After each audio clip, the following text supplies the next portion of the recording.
Avec mes collègues, nous avons eu une lecture, on va dire, créative de l'appel à projet. Et on s'est dit, est-ce qu'on pourrait faire un lien entre les crises de l'énergie dans les années 70 et les défis écologiques et climatiques d'aujourd'hui?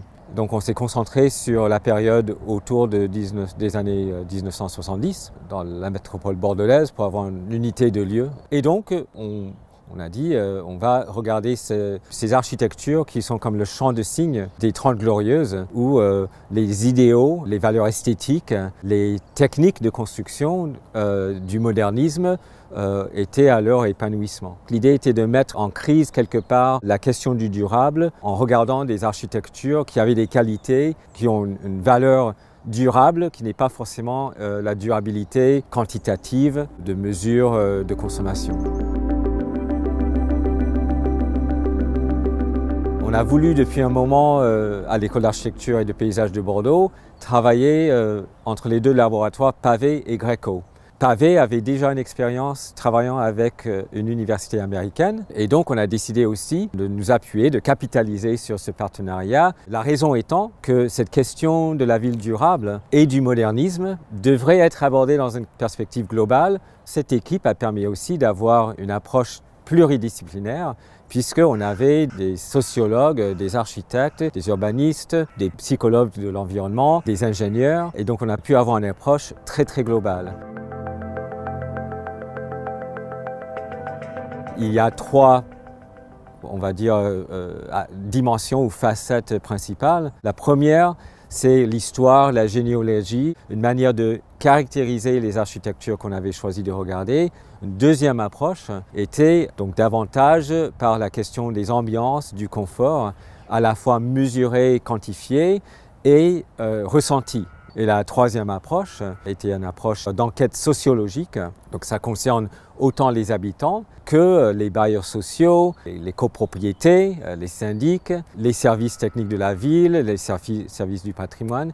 On a 4 cas sur la métropole bordelaise, 2 qui sont des quartiers plutôt grands de Dalles et Tours, Mériadeck qui est plutôt dans le centre de Bordeaux et les Aubiers, un quartier de logement social un peu au nord de Bordeaux, et 2 quartiers à plus petite échelle qui sont des mixtes entre maisons en bande individuelles ou maisons semi-détachées et petits immeubles collectifs. L'objectif de la recherche, dans un premier temps, était de mieux conceptualiser la problématique qu'on a posée pour que tous les acteurs impliqués puissent saisir cette question-là. Et c'est quoi la question ? C'est comment conjuguer ce patrimoine qui a un certain intérêt dans sa diversité avec les exigences relatives à la notion de ville durable.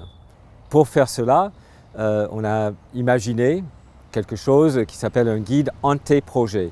Anté-projet, c'est différent de avant-projet qui est une phase d'une mission d'architecte. Pourquoi anté-projet? C'est même avant. Si je prends par exemple le quartier où nous sommes, qui s'appelle Pontet-Lamartine, la copropriété est propriétaire d'un espace public qui est accessible à tous, mais qui techniquement appartient aux copropriétaires et pas à la ville. Donc le guide anté-projet est censé pouvoir rendre compte de toute cette complexité avant d'aborder la question du projet, en particulier, c'est-à-dire comment intervenir sur l'existant. Dans le deuxième volet de la recherche, qui était le volet expérimentation, nous avons travaillé avec des propriétaires qui étaient intéressés par notre démarche. On a pu mobiliser des étudiants, à nouveau de la formation d'architecte, sur une étude de certains logements, certaines maisons dans les 2 quartiers, en croisant des mesures quantitatives avec des entretiens avec des habitants pour comprendre le ressenti. La recherche aboutit sur une meilleure connaissance dans chacun de ces 2 quartiers des enjeux. Mais il y a une montée en généralité, on peut dire aussi, parce que les éléments de médiation peuvent être reproduits facilement dans d'autres cas. Le troisième aspect, après médiation et ambiance, était, on peut dire, plus sur le social, dans le sens collaboration, rencontre. On a pu rencontrer et mobiliser les expertises de différents organismes comme l'ADEME, l'ALEC, mais également des acteurs qui sont intéressés par l'histoire de l'architecture, le patrimoine, donc notamment le CAUE.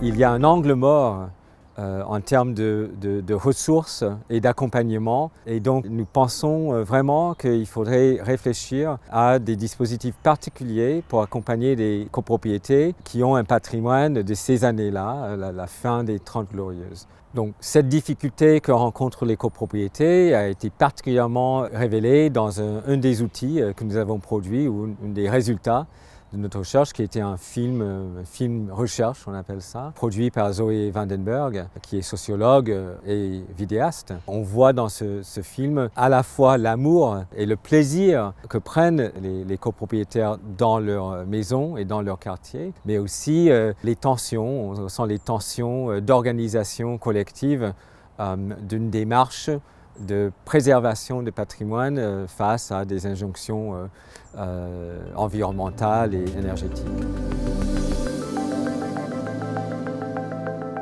Notre travail, tant dans le premier volet que dans le second, nous convainc que nos cas d'études sont des architectures contemporaines remarquables. Mais nous savons pertinemment qu'il y a beaucoup d'autres quartiers à Bordeaux et ailleurs qui sont dans la même situation, d'être une architecture contemporaine remarquable de cette époque-là et qui confrontent les mêmes problèmes.